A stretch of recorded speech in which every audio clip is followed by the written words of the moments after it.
Hi everyone, Asaf Paris, Top 40 Theory here. I'm doing a story series about the AABA melodic structure, and this is one of my examples. I don't care, but I wanted to highlight it in a separate video because it does something different um, compared to all the other examples that I did in my story series. So the convention is not just with AABA, but with all the kind of conventional melodic structures like the period, like the sentence, and other structures, is that each subsection of a melodic structure, so each A and each B, normally gets the full chord loop. So if your chord progression is 1, 6, 4, 5, like this one, you would get all four chords in the two measures of the subsection. But here what happens is the chords are drawn out and each subsection gets its own chord. And what that does is that adds an element of variation or a dimension of variation even though the melody repeats. So you get the same melody but over a different chord. So you feel that repetition, it's still catchy, but you get kind of another level of interest there, which I think was an interesting choice. So let's listen to that. I'm at a party I don't want to be at, and I don't ever wear a suit and tie. Wondering if I... Right, so that was the first A, and then the second A over a 6 chord. Wondering if I can sneak out the back. Nobody's even looking me in my eye. So right, same melody, it's a repetition, but it sounds a little different. Now, in the B section, because the melody in the B does some sort of fragmentation, each phrase, each measure here gets its own chord. So you get an acceleration in the melody and in the chord progression.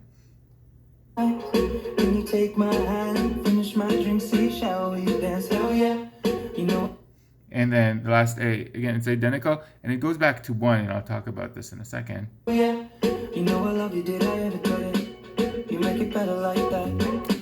So that's one dimension. And then the other thing I want to mention about this, which I think is really interesting, is that return to 1. First of all, that's pretty rare to have a closed chord progression that starts on 1 and ends on 1 in pop, because usually songwriters and producers avoid that because they want to push the energy forward, so they want to leave some kind of like an opening of energy, and they don't tend to end on 1.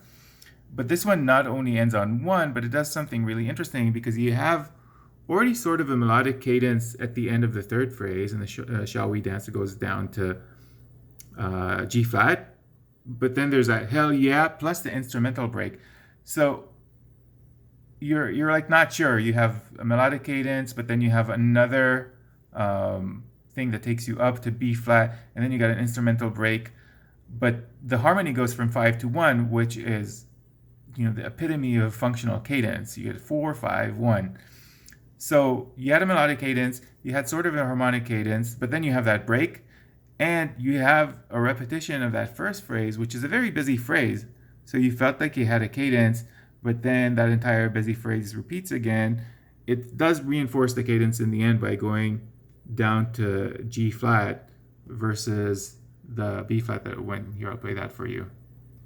You make it better like that. So that's again better like that, as opposed to, and I don't ever wear a suit and tie, as opposed to going to that B flat, which is not conventional.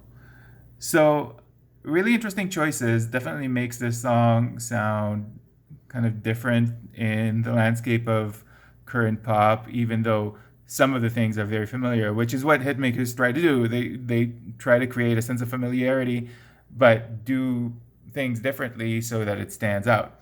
And unsurprising, this is the list of people on the credits: Ed Sheeran, Justin Bieber, Max Martin, Shellback, Pooh Bear, Fred Gibson. Like between them, they have like a million weeks of number ones on the Hot 100.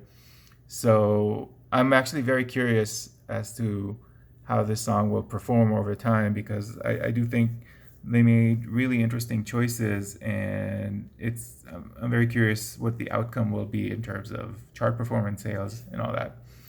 So that's my spiel on this song. Hope you enjoyed it and learned something. See you in the next one.